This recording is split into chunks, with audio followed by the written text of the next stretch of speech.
Okay, let's unpack this. You sent us a fascinating stack of material centered around the iconic group TLC, specifically excerpts from a YouTube transcript titled "The Night Clive Davis and Diddy Found Out How Dangerous TLC Were." Yeah, and this deep dive is going to go beyond just the music. It really gets into power dynamics, secrets, Hmm. and the very real cost of demanding what you think you're owed.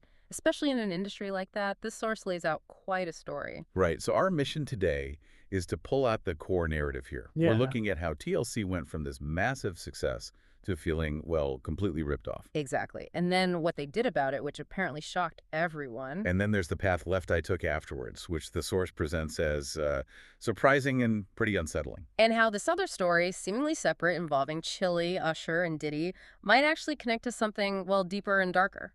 According to this account, anyway. Get ready, because the source claims the events we're about to dig into actually changed how Arista Records handled security. Like forever.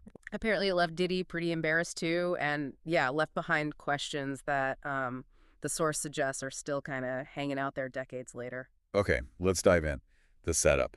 TLC's huge success. We're talking T-Boz, Left Eye, Chile. Their album Crazy Cool was everywhere. Absolutely massive. But then there's the conflict, right? The source puts it front and center. The album pulls in something like $75 million. $75 million. That's Right. huge.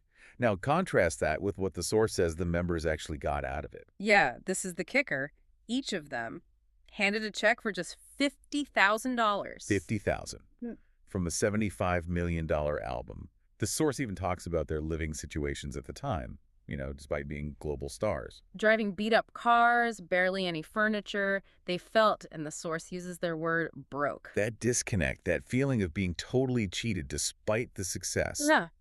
that's the spark, right? It's the catalyst for everything that happens next, according to this material. And what happened next wasn't like a quiet phone call to a lawyer. No, not according to this account. Left Eye, especially. She had a different approach. The source mentions she'd spent time in a diversion center. Right, which suggests maybe some other stuff was going on outside the music bubble already. And while there, she apparently met some people. The source describes them as ex-cons.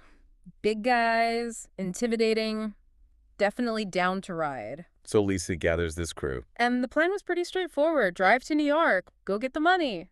The scene when they arrive at Arista Records, it sounds pretty wild in this telling. Oh, yeah. The source says they walked straight in, they had a plan, get their money or shut it down. And it just so happened Diddy Puffy back then was in a meeting with Clive Davis. Exactly. Talk about And time. he counts as they just kicked Diddy out of his own meeting. That's what the source